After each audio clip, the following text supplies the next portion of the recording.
Ladies and gentleman, आपको welcome कहता हूँ आई फैक्शनर के लर्निंग वीडियो ट्यूटोरियल्स में। आज के वीडियो ट्यूटोरियल में हम इंग्लिश के वर्ड एवरेज का मीनिंग हिंदी और उर्दू में जानेंगे। फिर वर्ड एवरेज को यूज़ करते हुए कुछ इंग्लिश में सेंटेंसेस बनाएंगे और उनकी ट्रांसलेशन को समझेंगे हिंदी और उर्दू में।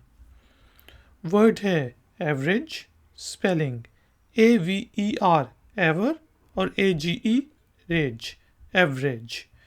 एवरेज डिफरेंट मीनिंग्स में यूज़ हो सकता है।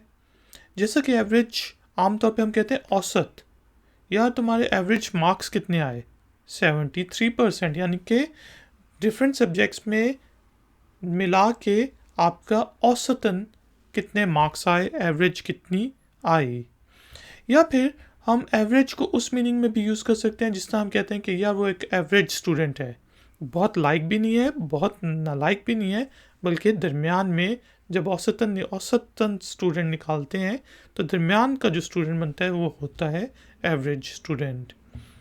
यहाँ पे हमने एग्जाम्पल सेंटेंस बनाया, I was an average student. मैं एक आम सा स्टूडेंट था, मैं एक दरमियाने दर्जे का स्टूडेंट था। दोस्तों, प्लीज़ वीडियो को लाइक और शेयर ज़रूर करें, और अगर आप नए हैं तो मेरे चैनल को सब्सक्राइब करके बेल आइकॉन को प्रेस कर दें। Thank you very much. मिलेंगे एक और नए ट्यूटोरियल में। Until then, take care, keep learning, keep enjoying. Good day.